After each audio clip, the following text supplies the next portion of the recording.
Så, då är vi live. A warm welcome to this seminar arranged by the Swedish Atlantic Council, Svenska Atlantkommittén, and the Konrad-Adenauer-Stiftung. The topic today is a safer Europe. How can Sweden and Germany contribute? And I will now give the word to Annicka Engblom, the chairman of our organization.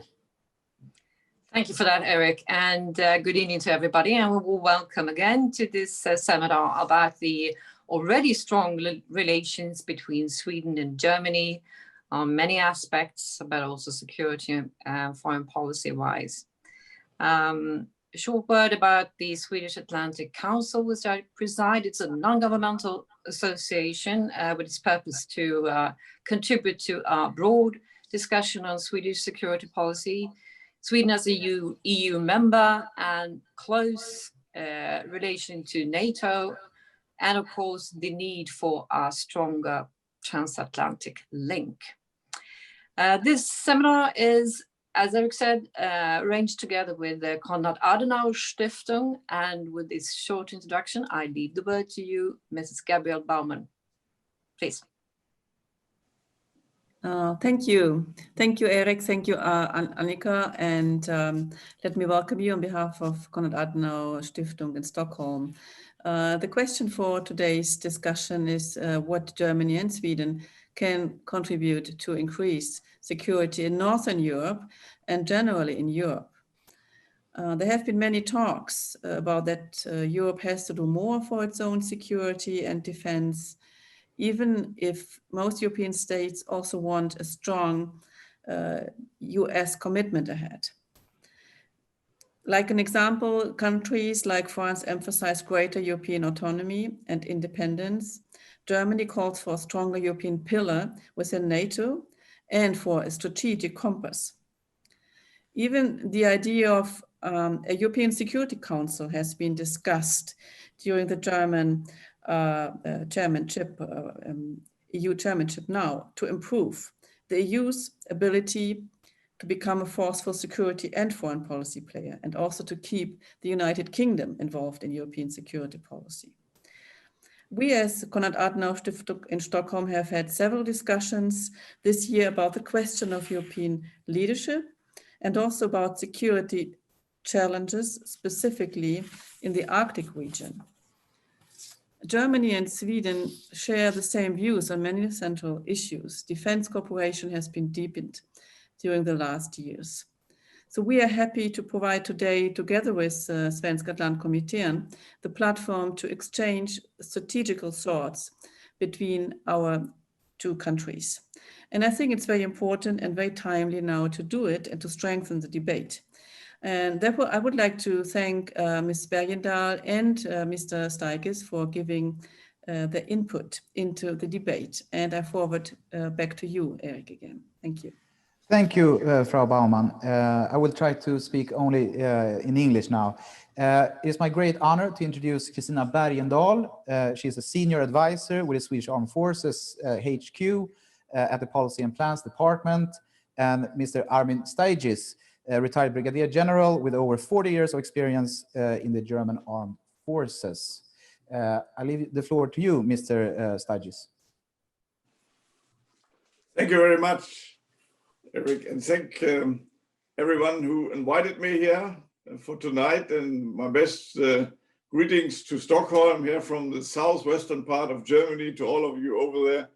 And thank you very much for inviting me to this discussion on European security and for giving me the chance to talk to you and later on to exchange views with you. I would like to be in Stockholm with you over there, but we all know what COVID-19 requires from us, to sit at home alone, more or less. So sooner or later, I might have the chance to come to Stockholm and to meet you all. I would very much enjoy that and to talk to you. Let me just start with one short preliminary remark. As Erik just mentioned, I've served my country for 45 years in quite different positions. I will not name them here. And now what I call myself, I'm now a free man. I can I can express my own personal views. So what we will hear in the next minutes are not the official German governmental position, but it's just my thoughts and my ideas about what we have to do in Europe to enhance security in the coming years ahead of us. So, ladies and gentlemen, what do I want to do? I want to, in the end, just to talk to you about from a German perspective, because I'm the German here in this forum. And I have to make clear from the outset that there is, in the end, no unilateral German foreign and security policy. We as Germans are only able to preserve our values and pursue our interests within a multilateral context. This has become, I would call it so, some kind of DNA for my country after Second World War II. Therefore, I will speak about NATO and the EU, and then try to explain Germany's role and responsibilities within these multilateral organizations. Let me just start not with a comprehensive overview where we stand at the end of the year 2020. You are all experts and you know that, but I want at least to highlight some, I think, important developments which we have to take into account before we talk about what is to be done. First of all, the pandemic. Understandably, I think this demands all our personal, social, political, and even global attention. But in the end, we have to recognize that the other developments around the globe have not stopped and from happening. They are there. Just few examples. First of all, the crisis and conflicts remain unsolved, especially in our European neighborhood. New ones are emerging or they came back, like the Caucasus conflict or the new conflict in Ethiopia. Terror, the Islamist terror is back with us again in Europe. Dresden, Paris, Vienna are just the cities to be mentioned. And the United States, and I would say the most important partner of the EU, has eroded as a liberal global regulatory power. This will change, but let us be aware that even under the Biden presidency, the US will first concentrate its efforts on their serious internal political issues. And regarding foreign and security policy, they will not focus first on Europe, but on Asia, more precisely on China.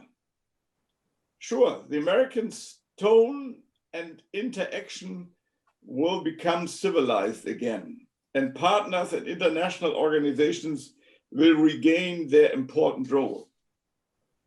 But that is mainly what might change in Washington after the 20th of January. And a word on China. China has risen to become a world power quietly and unfortunately, as I see it, insufficiently observed by us in the West. It's now more a rival than a trading partner for the United States and for us in Europe. And the Chinese Communist Party is stifling the freedom of its own people and exporting its authoritarian model to reshape the international order in its favor. And Russia? President Putin's policy of curbing democracy, his compensatory nationalism, his policy of establishing spheres of influence, and the violation of international law is, from my point of view, not sustainable. Russia is unable to reform under Putin, and if they remain on the current course, Russia will be the loser of the next decades. It will lose its role as a global strategic power, perhaps degenerate into a junior partner to China, but all these together makes it for us as Europeans, makes Russia for us so dangerous. And the European Union itself, I think we do have a serious dispute over our own values. The French president some weeks ago named it as follows, quote, "The struggle of our generation in Europe will be a struggle of our freedoms because they are tipping over," end of quote. And all of this is supplemented by a reinforced recourse to nationalistic approaches. Perhaps it is more dangerous than all the external crises and conflicts we are faced with. In the end, there's not less at stake as our own life, the open society, liberal democracy, and the social market economy.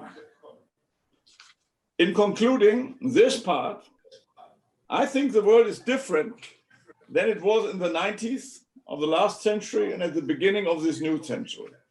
The so-called tectonic plates on the global balance of power have started to move, and not to the advantage of Europe, and also not in favor of the US. So what is to be done? I will make 3 proposals.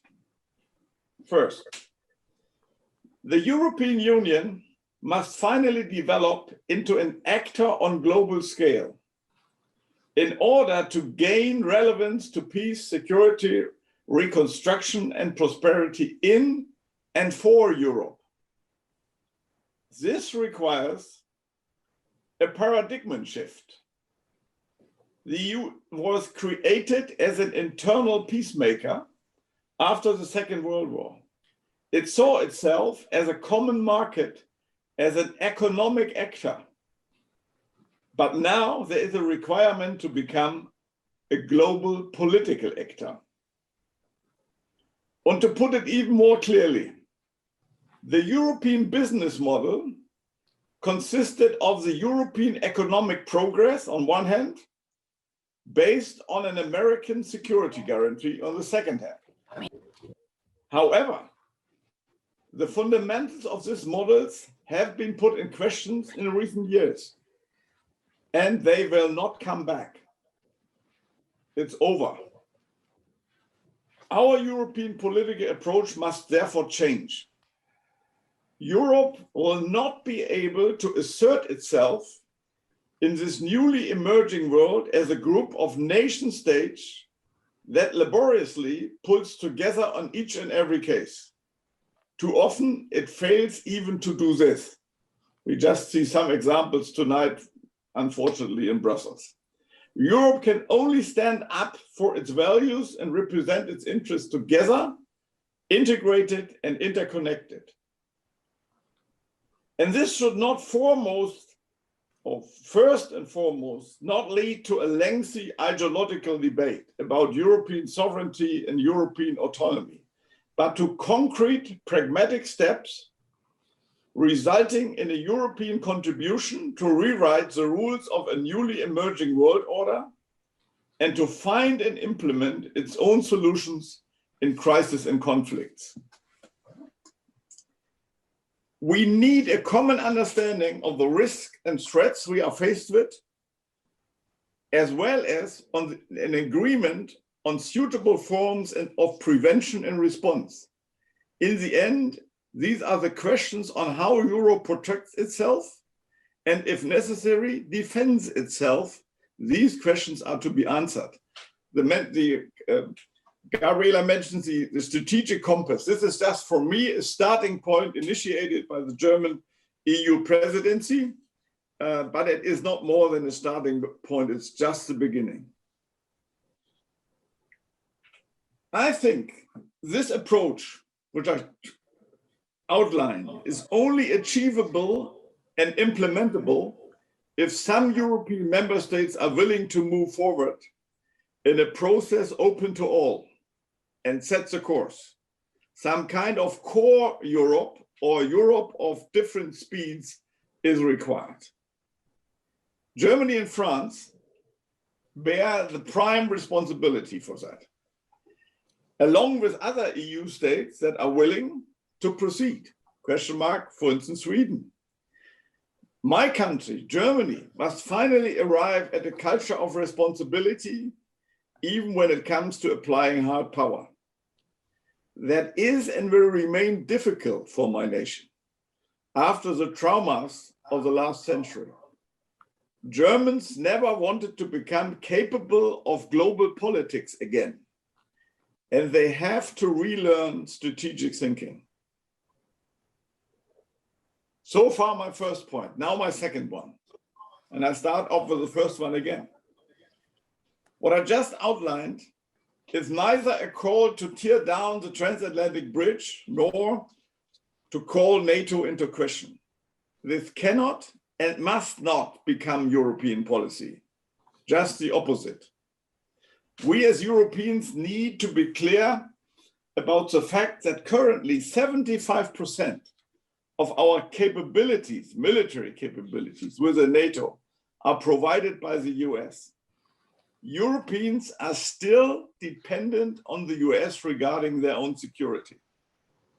But this outsourcing of European security to Washington must be ended as soon as possible, or the Americans will end it itself. We as Europeans have to build our own capabilities to re-establish this European pillar of this transatlantic bridge. This will cost us time and money, but if we don't start, we won't get there. The incoming Biden administration, for instance, could strive for a new division of labor, a new division of tasks between them and the Europeans. Just as an idea, the Europeans take care about their own neighborhood, Eastern Europe, Russia, the Near and Middle East, and Africa. And the Americans look after the Indo-Pacific region, especially China, and other global issues. Are we able and willing to take these burdens and responsibilities? Big question mark. I can't give you a clear answer, but I'm rather clear that what we shouldn't do. We shouldn't dream of a world in which Uncle Joe, in the truest sense of this word, will set it up for us again. Ultimately, we need more Europe and not less America. And that takes me to my third and last point. I think regarding the future transatlantic relations, security and defense policy should be embedded into a broader political context. What do I mean? Just two reasons for that. A broader approach might also lead to more suitable solutions or compromises on transatlantic security issues, if they embed it, and to a more comprehensive understanding of security as a whole. What do I have in mind? Just three examples. Firstly, a common transatlantic undertaking to overcome this COVID-19 pandemic. I'm rather sure that the Biden administration could be convinced to join the worldwide COVAX initiative, which was initiated by the EU, to ensure the production, the financing, and the justice distribution of all vaccines available globally.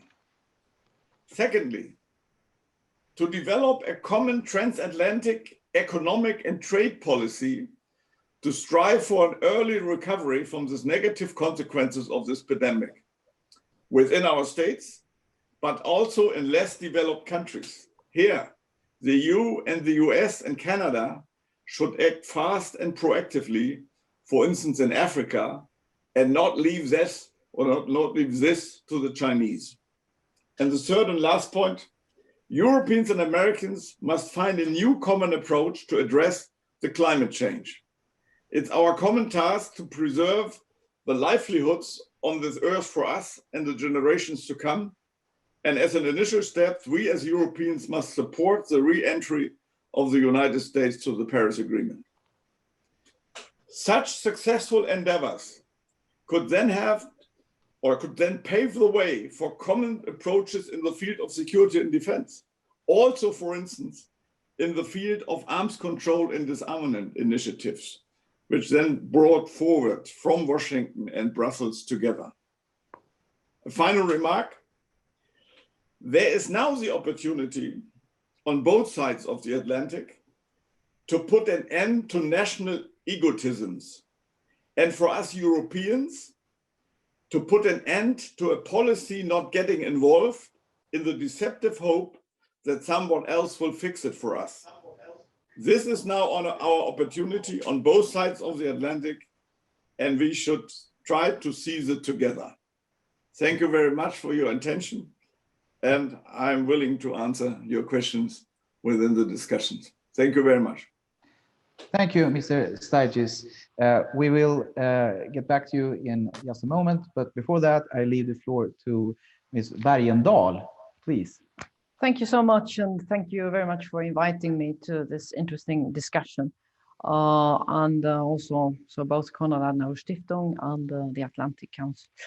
So, as you were saying here, Brigadier Staigis, I think this is a very interesting discussion talking about the indivisible security and also the interdependence that we have between well, our countries, and also it's very hard for any country to do anything by its own today unilaterally. I would anyhow like also to dwell a bit about the Swedish defense development as well, and then coming back to what we could do together with Germany, and also to see what can be done in a more, what to say, multilateral context. So first of all, I think it's an excellent idea to throw an event like this right now here, given the complicated geopolitical development. As you mentioned, there is a need for balanced dialogue on the European increased ability and capability to act and to contribute to both the European and the global security, also in combination with a renewed and constructive transatlantic dialogue. So, and I think also this balance is a message and a concept in Konrad-Adenauer's spirit. Yeah, as you were mentioning, this geopolitical development globally, also in our common vicinity, Sweden and Germans, it's not at all encouraging. And this is also the main reason why the Swedish government has tabled this governmental bill on total defense 2021 to 2025. And this one, the bill will be debated and decided by the Swedish Parliament next Monday, the 14th of December. Now I'm coming from representing the Swedish Armed Forces, and I would like here to underline that this is a unique governmental bill with increased spending on military and civil defense, aiming at constructing a robust national defense and thereby also increasing the threshold. So that would be a growth in the Army, Navy, Air Force, but also a focus on cooperation with the civilian counterparts here, given well, the broad threats and challenges that the society has. And also, as you're probably aware of, conscription nowadays gender neutral is reactivated since 2018. So this is the end of the military reductions. So why is that?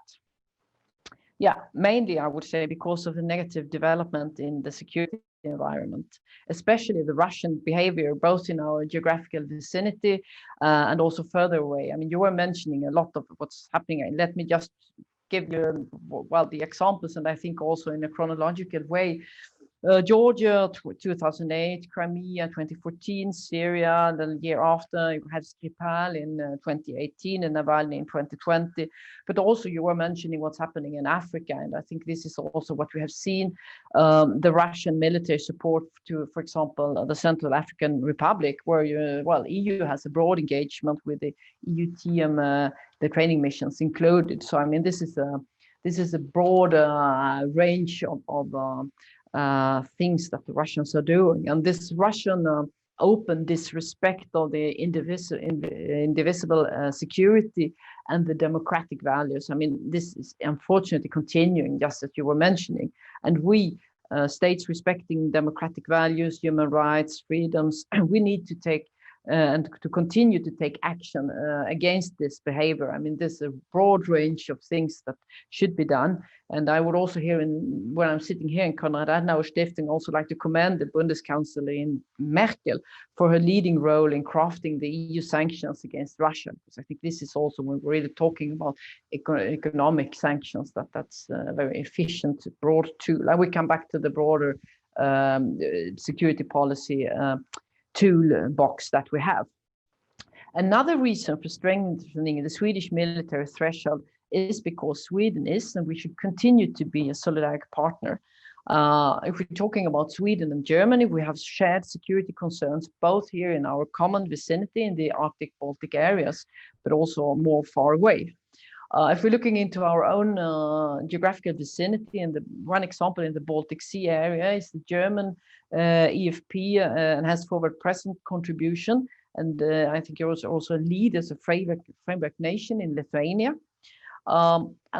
Further away, Sweden and Germany, we are cooperating in Mali, for example, and we have also long experience together in Afghanistan, as it began in the RC North.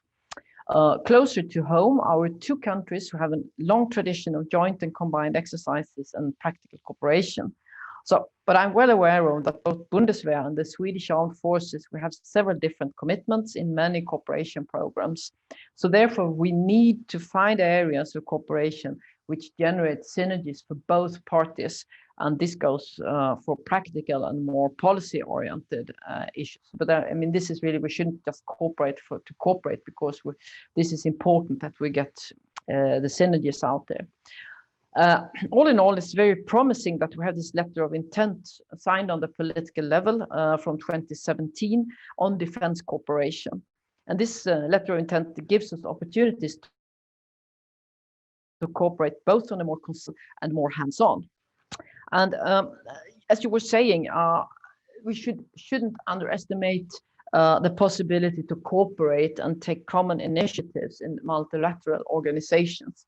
I think here also, given the complexity of the challenges, we need to find common ground. Maybe two countries could take an initiative and then extend it to a multilateral cooperation, for example.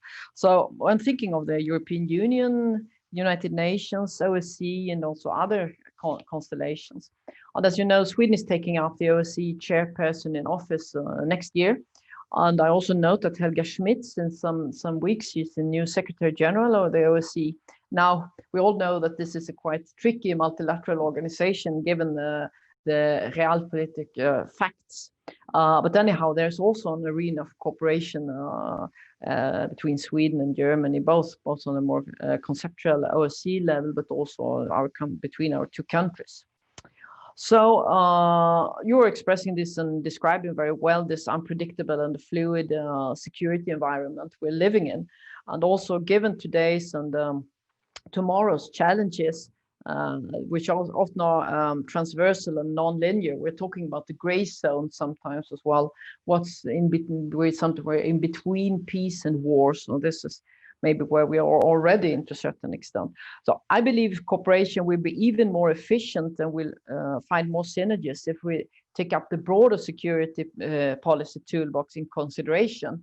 I think also this is needed and indispensable as well, because the upcoming threats and challenges will be increasingly interdependent, as you were mentioning here. It's a complexity, it's a web.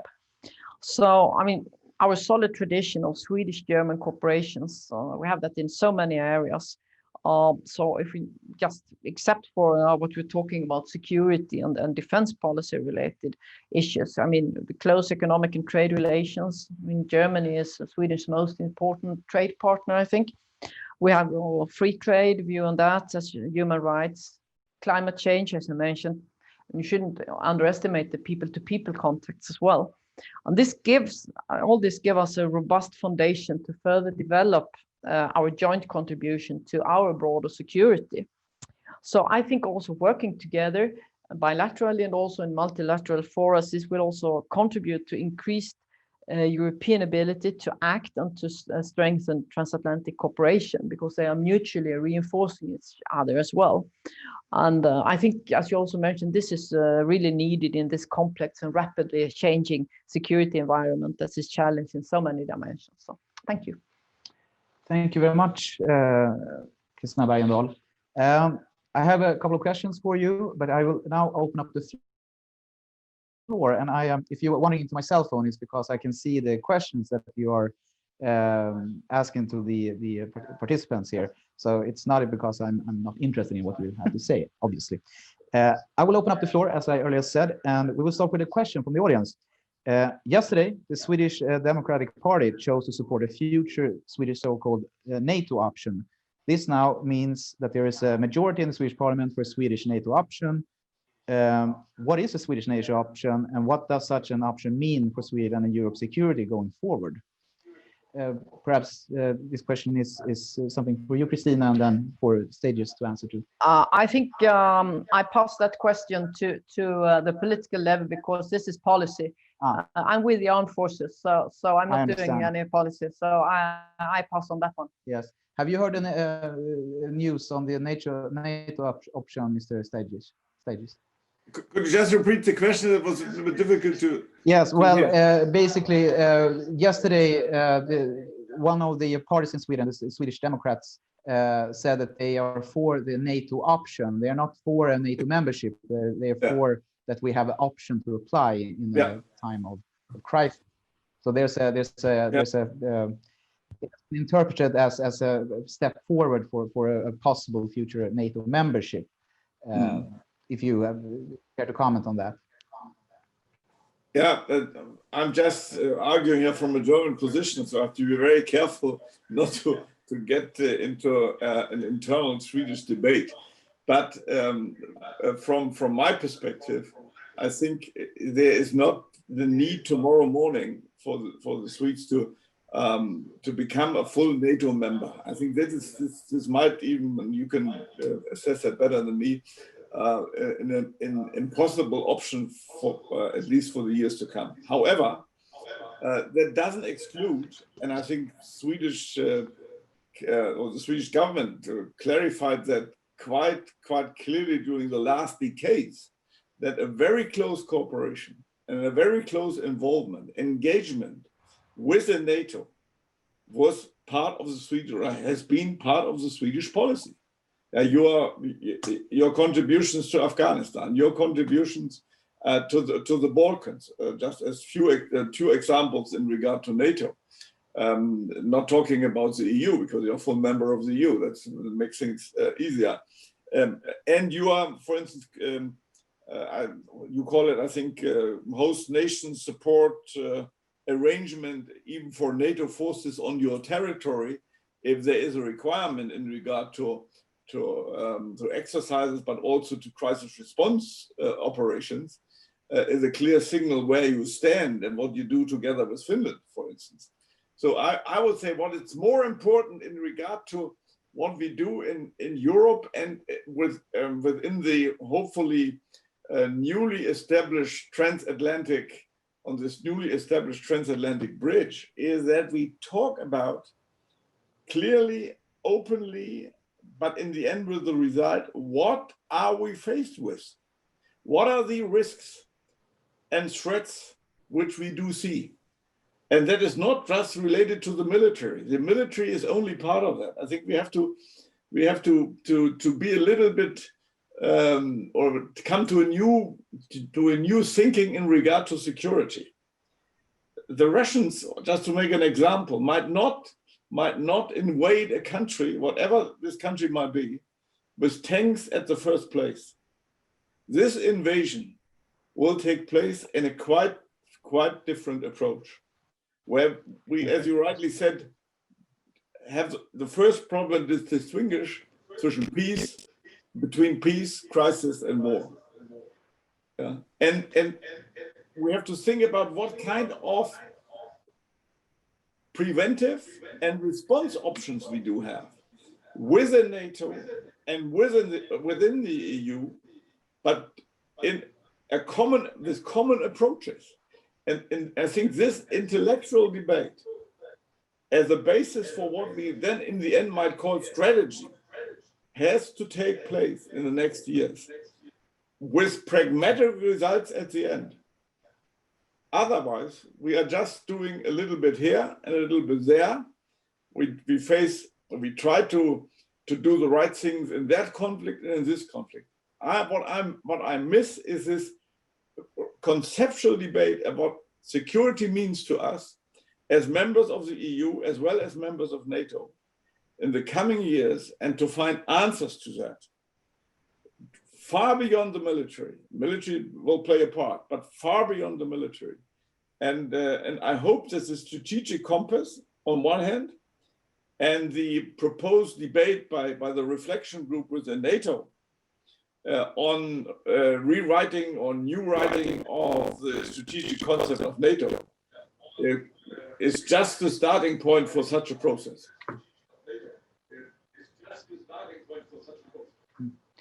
Would you come back? Could I just add to what you said? I think exactly what you said about the broad security challenges, that this is quite complicated for, well, if I'm talking for the Swedish, also how we have organized our society. And I think most Western societies are also organized in more or less silos. And since we have those transversal challenges today, we really need to take that into the grand thinking, as you said here. And I think that's a challenge for us to think. And as you say, also military organizations have to be able to also have a good situational awareness, and also be able to act in this gray zone, as you said. So I think this is this is a challenge, and that's also why I think this total defense bill in Sweden is interesting, that we're taking into account the entire society. And the one last thing is also, as you said, the cooperation between EU and NATO. I think here we have a there's, well, we know about there are some we say political obstacles, but anyhow there's such a big potential. If we're talking about, for example, military mobility, I mean, here we have a good possible synergies between the two organizations. So there's really we had to involve more well, less traditional security policy areas into the discussion, if we're able to tackle the new challenges. Thank you, Kristina. We have another question for Mr. Staigis. You earlier mentioned that Germany needs to take more responsibility. What does that mean in concrete terms, beyond spending more on the defense? Does it mean to be involved in combat mission abroad, defending trade routes in the Pacific? What should we do in Afghanistan? And even more important, how to explain a more robust defense policy to the German public and raise more political support for taking more responsibility? This seems to be one of the main obstacles for political decision-making, what to do about it. Mm. Yeah, but thank you very much for this question, because that is just a question to the point. We are democratic states altogether. And in a democratic state, you have to convince your people about what you are doing. Otherwise, you lose the support, and you, as a politician, you lose the next election. So that is one of the main challenges we do face in Germany, to make clear to our people that we have to take on a quite different role. There is this so-called Munich signal. You might remember that when the German president, the German foreign minister, who is now the president, Frank-Walter Steinmeier, and Ursula von der Leyen, then as defense minister at the Munich Security Conference, gave these 3 orchestrated speeches about Germany's responsibility. I think a lot has happened since then. Just an example, just on defense. I think the defense budget had something like 33 billion euros in 2013. We are now at 45 billion euros in 2020, and in the midterm finance planning, I think it goes up to roughly 50 billion euros, just as an example. But this is just part of the story. The important part, or the important answer, is to be given when it comes to hard facts. And I would not say that I have doubts that the Germans are unable to even to go for what I called in my short introduction as hard power. But I think there is a long way to go for us. And other nations have to understand that, where we come from. We come from a history which in the end is still very much recognized in our European neighbor countries. We have to be clear about that. And we should not forget that. And whatever decision we take to deploy hard power, we have to have that in mind. But in the end, we have a responsibility together with all the others to preserve our way of living, our political order, and our lives, or the lives of our people. So this is a difficult debate within Germany. In general, to declare that we want to take more responsibility is easy, but to make it concrete, when it comes to facts and figures, then the litmus test will come up. I think we passed the litmus test when I remember how Germany acted in the Kosovo War, how Germany acted in the second phase of the Afghanistan engagement. And I'm rather sure that in the end, if it becomes critical, wherever that might happen, that the politicians will have to convince the public to do the right things together with our allies. And the allies will understand the limitations to what we can and what we can't do. But this is the critical question, which I can't answer in general. I can just outline the framework in which this decision is to be taken and what is to be done. I have another question on that issue.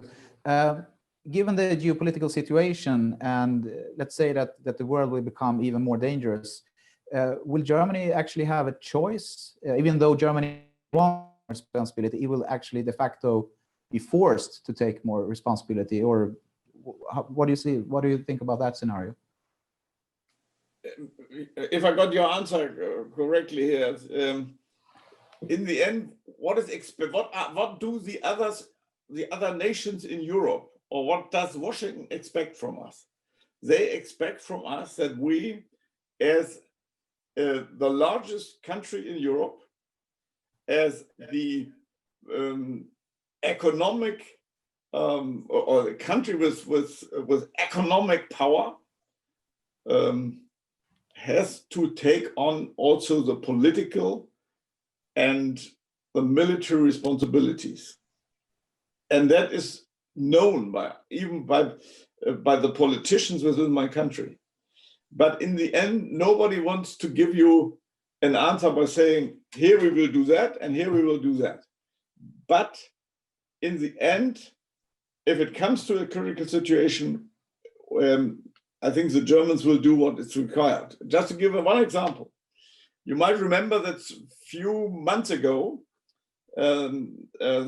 Defense Minister Annegret Kramp-Karrenbauer made the proposals to establish a security zone in northern Syria. And a lot of people were rather astonished to listen to this proposal. But what was the end of the process? The end of the process was that we all, as Germans, as Europeans, realized that we won't be able to establish such a security zone without the American support. And the Americans were just disengaging from this area. So no American support anymore. And then we were just sitting there, I think even the Germans made a proposal for such a rather critical, dangerous operation. But we all knew that we were not able to implement such an idea. And the same happens now with Afghanistan. Yeah, we all know if the Americans are leaving Afghanistan, even when the conditions which we want to see implemented based on the agreement between the Afghan government, the Taliban, and the US, we as Europeans, we don't have a chance to remain there and to fulfill what we might recognize as a requirement based on to preserve European security. We can only take our forces home and leave based on the American decision. This has nothing to do with European autonomy. This has nothing to do with some kind of European security and defense policy. It is just nothing else than just clarifying the independence on the US. And this has to be ended. And this can't be ended by the Germans alone. It can only be ended by the Europeans in cooperation with all European nations, within NATO and within the EU.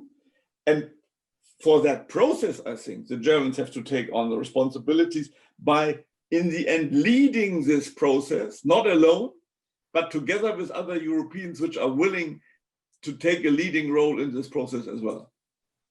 Thank you, Mr. Staigis. We have another question for Kristina. What potential does the upcoming Swedish defense budget increase provide regarding new cooperation and projects between Sweden and Germany? Good question. If there is any, so to speak. Well, I think in general, I mean, it's early days. We'll see now how the money, how they will be, funded and put out into the different accounts. But I would argue that in this word, it's just as important to make an inventory of already ongoing but also upcoming cooperation projects. So we'll see, and it also, of course, it takes two to tango. So as I said, this has to be a mutual and our German counterpart as well. But we'll see, because I also think inside the European Union there are projects that we could do together, and also in other constellations that we're working together and corporations in other multilateral frameworks. So we'll see, but of course Germany is one of our important partners. So we'll see. Wait and see. Thank you. Mr. Staigis, you mentioned that we need more Europe and not less America, and you emphasized the importance of a strong transatlantic link, and at the same time you were skeptical about the concept on European autonomy. But if I were to play a sort of devil's advocate, can't those two complement each other? You have a strong transatlantic link and European autonomy. Do they necessarily are they mutually, so to speak, uteslutande? Exclusive, yeah, thank you. Should I start? Or? Yeah, please, Mr. Staigis. Yeah, we got here, and you know that, some kind of ideological debate about that. French president on one side, the German defense minister on the other side, and there seems to be that there is some kind of different approach between Berlin and Paris. I have my doubts about that. It has to do with history on one hand. France has a different approach to that for obvious reasons. A member of the P5 in the United Nations, a nuclear power. Germany is not member of the P5, it's not a nuclear power. So that leads in the end to a different conceptual thinking and to different policies. But in the end, I think both President Macron and Annicka Engblom and the German government as a whole, they know that they have to find a common approach on this issue. What does that mean?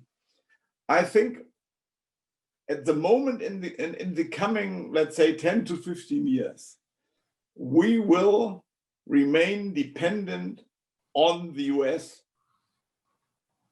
guarantee, because we don't have the capabilities, we don't have the structures for defending ourselves. We have an Article 42 I think /7 of the UE Treaty, which is even stronger as Article 5 of the NATO Treaty, but we never discussed it to the end what it really means. And that is what is required. We have to develop security policy, not only defense policy, into a direction where we as Europeans, if we are required to do something or if we want to do something, are able to act independently from Washington. But this can't be achieved within few months or years. We might need a decade and more for that. But we have to have this aim into our mind and direct our strategic thinking and our conceptual thinking in this direction.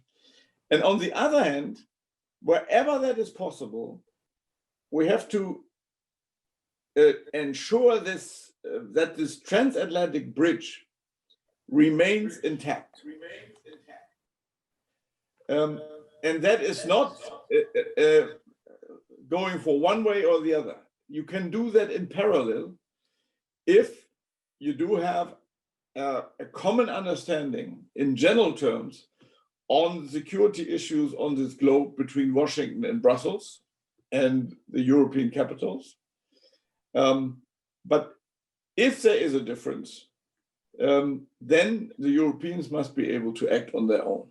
And the Americans will even require us or ask us to be able to do so. This example, which I mentioned before, that the Americans might say, there's a lot of other things we have to look after.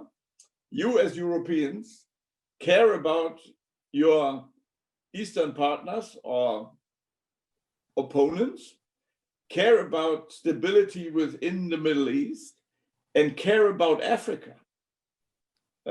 I would not be surprised if such an approach might be one of the guiding lines of the future Washington policy.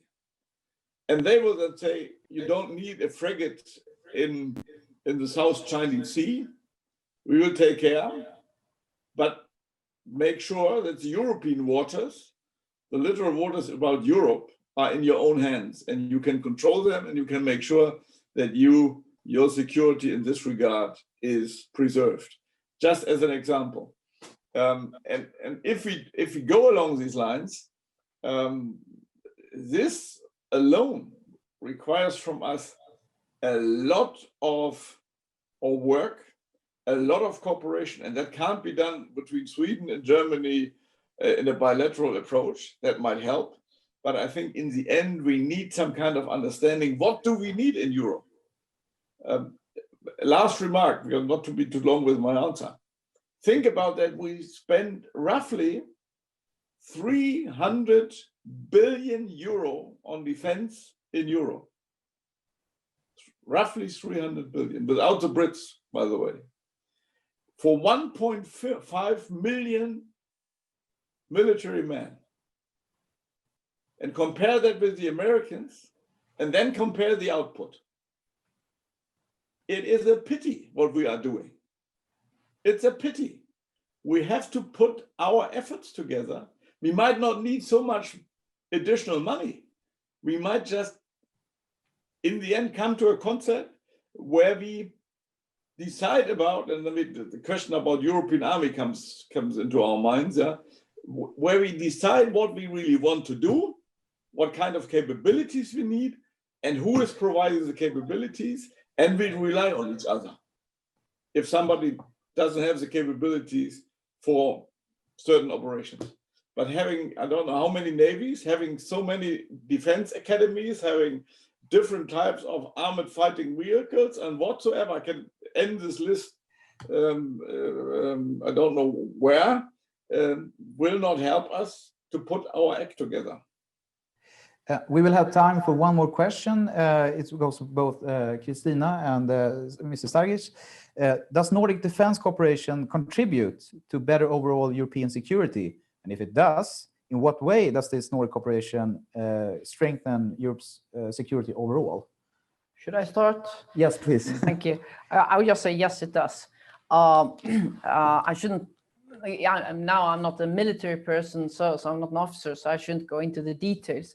But I mean, in general, here, as you were mentioning here, with the capabilities, and you can get you work together, you get synergies, you can learn from each other, and you can also at least Sweden and Finland, we have a deeper cooperation where we can also now start, and if you read this governmental bill, some operational common planning as well, and you can also prepare and discuss. And I also think that this, what we're doing together here, also with exercises and also increasing capabilities, technological cooperation, etc. We shouldn't forget about the research and development here as well. I think that's maybe not only in the Nordic setting, but also in the European setting. There are a lot of things that you can win by this, and also I think a stronger and better coordinated northern part will also contribute to the security in Europe, and also maybe also globally. Some final words, Mr. Staigis. Yeah, fully agree. Excellent.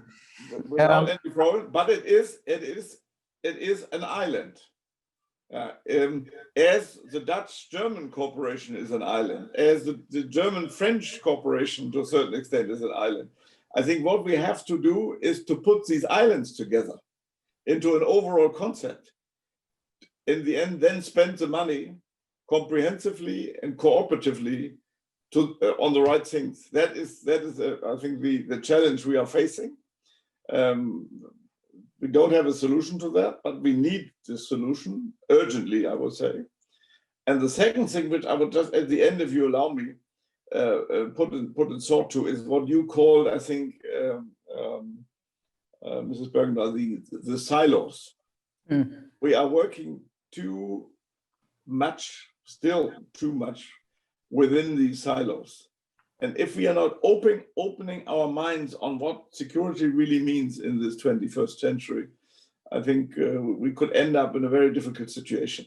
Just as a last example to that, I think a security cooperation between NATO and the EU regarding the Baltic states, by taking into account where are the risks and threats regarding the Baltic states, and taking the instruments of the different organizations into account, might help us to end up with a more comprehensive security concept for that difficult region in Europe than we do currently have. Currently, we think that with the forward enhanced presence and some diverse other initiatives in other security fields might help. Now, we need a comprehensive approach between NATO and the EU on this issue. And I'm not an operator anymore, political operator, but I have my doubts that the cooperation in Brussels between these organizations have led to such kind of comprehensive concept so far. Thank you. I will leave over the floor to Ms. Baumann, Frau Baumann, and Ms. Annicka Engblom in just a short moment. But before that, I would wish to thank you, Kristina Bergendal and Armin Staigis, for being here, and a warm thank you to the Konrad-Adenauer-Stiftung for co-hosting this event. Now, please, I leave over the floor to Frau Baumann. Thank you, Erik. Thank you, Kristina Bergendal. Thank you, Staigis. I just would like to join you for thanking everybody for this very interesting discussion, and it's definitely worth to continue on that, because so much is happening, as you said, this week and next week on Monday when it comes to Sweden and also the general security situation. So we have to follow up on this, and we'll include, I think, not only Germany but also some more Nordic countries, which would be also worth to discuss later. Thank you so much. Well, thank you. I've been listening to all the participants. I've been listening with great interest, and also made the remark that both our our guests, Mr. Bergendal and Mrs. Bergendal and Brigadier Staigis, in the way that the conversation has been.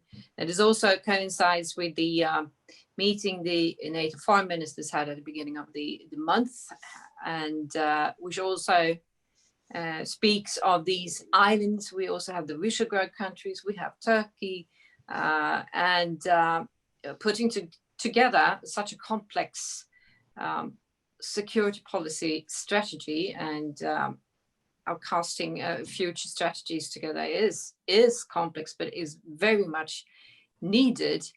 And it will be a challenge for Germany, but of course, given the history, given the superpower that it is in German and NATO context, I think many of our countries within the European Union and the NATO defense cooperation actually counts in Germany to sort of step up. Now, as we said before, is the time for doing that. And although we share core values, the understanding of other core values within our cooperation is of utmost importance. And not the least, of course, both Britain and France. This has been so interesting. Thank you both for participating, our guests, and to Konrad-Adenauer-Stiftung for enabling this event. So let's continue with the discussion afterwards. Back to you, Erik. Thank you, Annicka. Well, thank you all for participating and being here today, and for watching. Thank you.